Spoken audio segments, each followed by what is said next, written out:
If you've ever looked around and thought, am I the only one who has no idea what I'm doing? Or found yourself lying in bed at 2 a.m. replaying every awkward thing you said that day, congratulations, you're officially in your 20s. Let's be real. Your 20s aren't some perfect movie montage. They're more like a series of awkward outtakes, late night overthinking, and wondering if everyone else got the secret manual for adulthood except you. And you're definitely not alone. Here's the truth. Nobody has it figured out. Not the girl with the perfect apartment, not the guy with the six-figure job, not even your friend who seems to have their life mapped out on a color-coded spreadsheet. If you've ever wondered, am I the only one who feels lost? You're not just normal, you're ahead of the game. Because the biggest freedom of your 20s isn't having all the answers.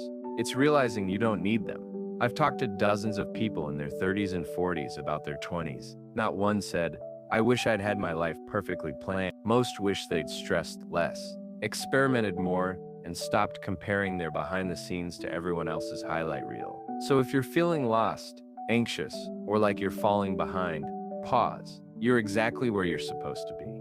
And what comes next? That's where it gets interesting. Society hands us this checklist. Graduate by 22, dream job by 23, relationship by 25, house by 28, kids by 30. But here's what nobody tells you. Everyone's winging it, even the ones who look like they aren't. Half of us still can't load a dishwasher right, but we're supposed to have our entire future sorted. The real secret club of your 20s is that everyone's quietly panicking about their life choices while pretending to have it all together. So let's drop the act and talk about what actually matters, because the next few minutes could change how you see your entire decade.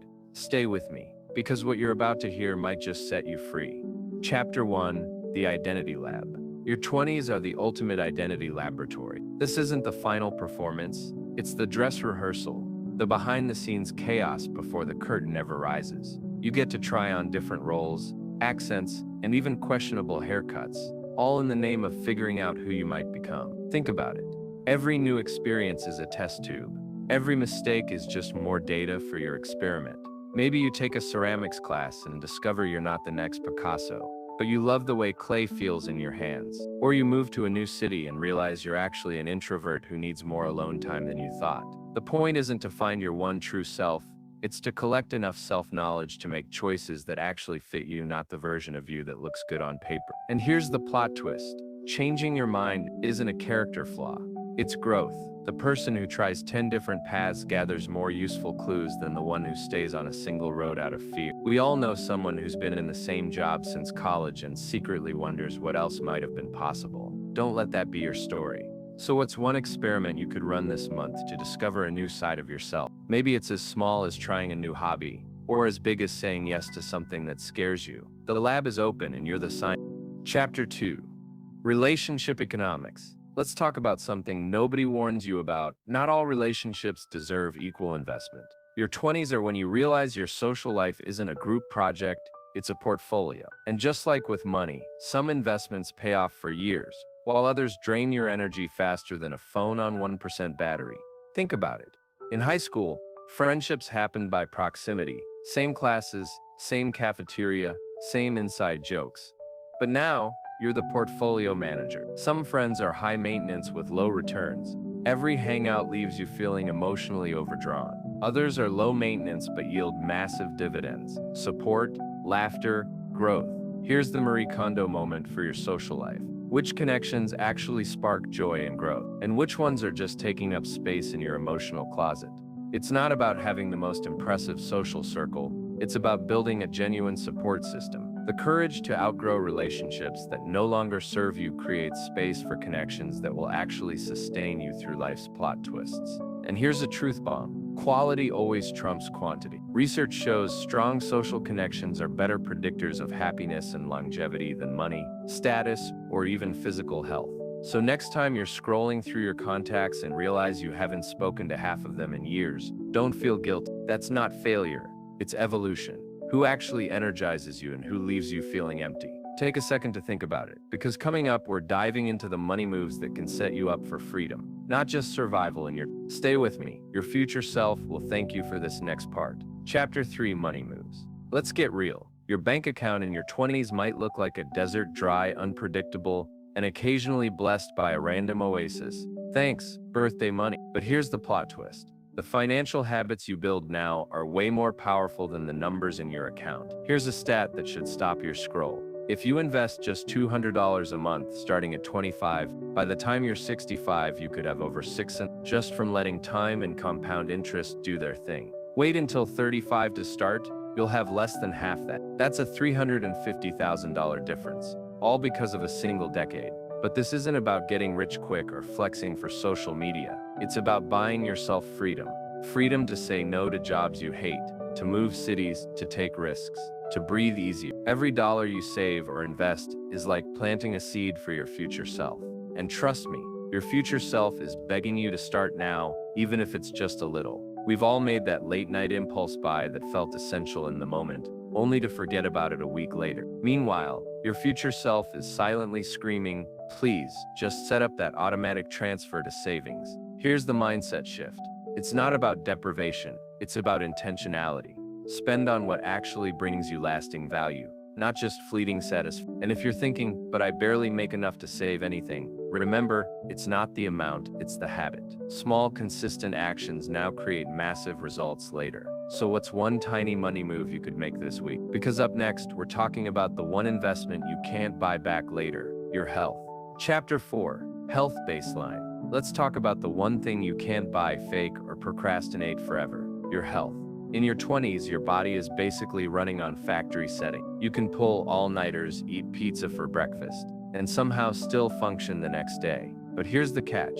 Those settings have an expiration date, and your body is quietly keeping score. The habits you build now, how you sleep, move, eat, and handle stress, aren't just they're programming your default settings for the next few decades. Think of it like setting up your phone. The apps you download, the notifications you allow, the shortcuts you create. It all adds up, and it gets harder to change the longer you wait. Here's the good news. You don't need to be perfect. Consistency of imperfect action beats sporadic perfection every single time. It's not about running marathons or eating kale for every meal. It's about moving your body regularly, getting enough sleep to actually feel human, and fueling yourself with food that doesn't make you crash by 2 p.m.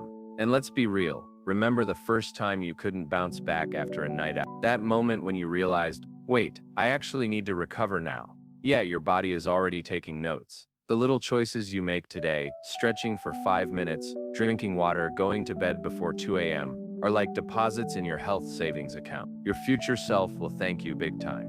Chapter 5, Career Constellations. Let's shatter one of the biggest myths you've been told, that your career is supposed to be a straight, upward line. Spoiler alert, it's not a ladder, it's a constellation. And that's when you get to connect the dots. Think about it. The old school model was pick a lane, stay in it for 40 years, get a gold watch. But today, the most interesting people you'll ever meet have resumes that look more like a patchwork quilt than a corporate ladder. They've tried different industries, switched roles, maybe even started over a few times. Each experience is a new star in their constellation, lighting up a different part of who they are and what they can do. Here's the secret. Every job, even the random ones, teaches you something valuable. That retail gig, communication and patience. That failed startup, resilience and creativity. The biggest mistake isn't choosing the wrong path.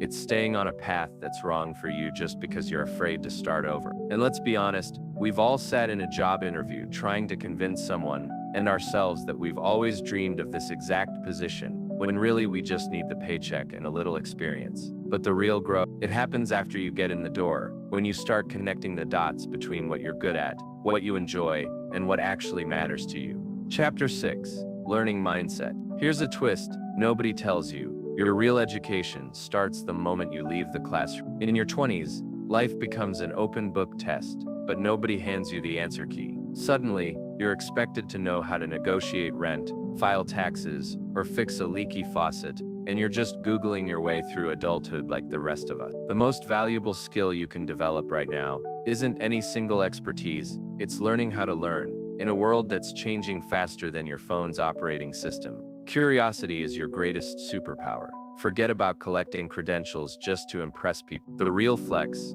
is being able to pick up new skills, adapt, and stay curious, no matter what life throws at you. Think about it. The people who thrive aren't the ones who know everything. They're the ones who aren't afraid to say, "I don't know, but I can figure it out." Read outside your comfort zone. Take a random online course. Ask questions, even if you feel awkward. Surround yourself with people who know things you don't, and actually listen. And let's be honest, we've all nodded along in conversations, pretending to understand just to avoid looking clueless. But that momentary comfort, it costs you real growth.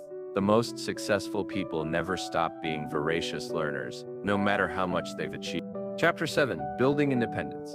Here's the truth, nobody puts on their LinkedIn. Adulthood isn't a finish line you cross. It's a series of small wins that add up over time. In your 20s, you start building independence, not just by paying your own bills, though, let's be honest, that's a big one, but by learning to trust yourself in the everyday chaos of life. Think of independence like a life muscle. Every time you figure something out on your own, whether it's cooking a real meal, fixing a leaky faucet, or navigating a new city, you're adding another rep. At first, it feels awkward and heavy, like trying to lift weights you're not sure you can handle. But with every small victory, your confidence grows. And let's be real, we've all had that moment of panic when something breaks and your first instinct is to call someone else to fix it.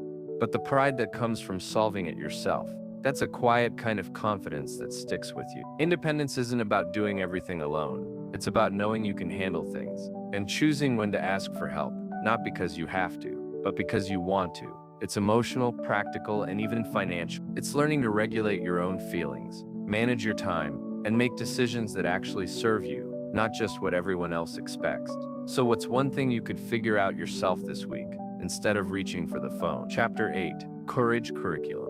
Let's get honest. The most transformative moments in your 20s won't come from playing it safe. They'll come from courage, tiny, everyday acts of bravery that nobody claps for but that change everything. Courage isn't the absence of fear, it's action in the presence of fear. Think of it like a muscle. The more you use it, the stronger it gets. Every time you step outside your comfort zone, whether it's speaking up in a meeting, trying something new, or being vulnerable with someone you care about, you're expanding your comfort zone's perimeter. Here's the wild part. Confidence doesn't come before action. It comes after. You build courage by doing courageous things, not by waiting until you feel ready. Remember that time you almost didn't apply for something because you thought you weren't qualified enough? Or the moment you wanted to say how you really felt, but your voice got stuck in your throat? We've all been there. The sting of not trying usually hurts way more than the pain of failing. Start small. Strike up a conversation with a stranger. Share your idea, even if your voice shakes. Try something you're a complete beginner at. Each small act of courage compounds, until one day you look back and realize you're living a life that's bigger than your fear. Chapter 9, The Compound Effect. Here's a secret that's hiding in plain sight. The most powerful force shaping your 20s isn't luck, talent, or even timing. It's the compound effect of your daily habits. Think of it like domino. One tiny action repeated over and over can knock down bigger and bigger obstacles until you look back and realize you've built something massive, almost without noticing. It's easy to underestimate the power of small choices. Reading just 10 pages a day, that's over 3,600 pages a year, enough to change how you think. Saving a few dollars every week, that's a safety net you didn't have before. The magic and the challenge is that the results are invisible at first. It's like planting seeds. Nothing seems to happen for a while, but then suddenly there's growth everywhere. But here's the catch. Negative habits compound too. Scrolling instead of sleeping, skipping workouts, putting off that one important thing. These add up just as fast, but in the wrong direction. The good news, you don't need to make heroic changes. The real transformation comes from the unglamorous, consistent stuff you do when nobody's watching. So what's one tiny habit you could start now that your future self will thank you for? Chapter 10, The Long Game. Here's the truth, nobody puts in their graduation speech. Your 20s aren't the finish line, they're the starting block. In a world obsessed with instant results and overnight success, playing the long game is both radical and rewarding. The most fulfilled people you'll meet aren't the ones who won their 20s. They're the ones who used this decade to lay the foundation for a life that keeps getting better. Some of the best investments you'll make now won't pay off right away. Maybe it's learning a skill that doesn't show up on your resume yet, building relationships that challenge you to grow, or making choices that feel uncomfortable in the moment, but create freedom later. It's like building a house. The time you spend on the foundation isn't glamorous, but it's what holds everything up when life gets stormy. Here's the irony. The people who chase only quick wins often find themselves stuck in the same place years later. But those who play the long game, who invest in their health, their learning, their relationships, and their future build momentum that compounds over time. What starts as a small advantage today becomes the defining advantage of tomorrow. And yes, playing the long game takes patience. It means making peace with delayed gratification, trusting your own judgment, and sometimes walking a path that doesn't make sense to anyone but you. But your future self, they're counting on you to make choices today that they'll thank you for tomorrow. So what will your future self thank you for? Starting today, because here's the real secret. You don't need to have it all figured out. You just need to keep moving, keep building, and keep playing for the life you actually want, not just the one that looks good on paper. Conclusion, let's zoom out for a second. If you take nothing else from this, remember you don't need to have it all figured out. Nobody does.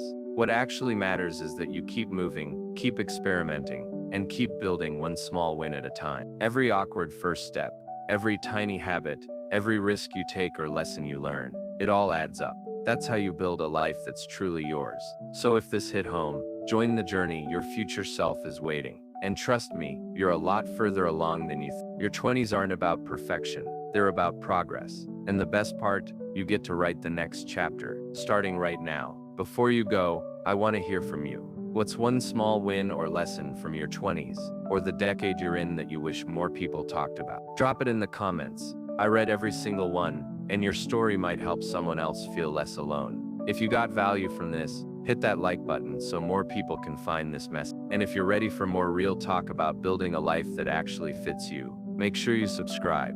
Your journey is just getting started, and I'd love for you to be part of this community. Trust me, you won't want to miss what's coming next.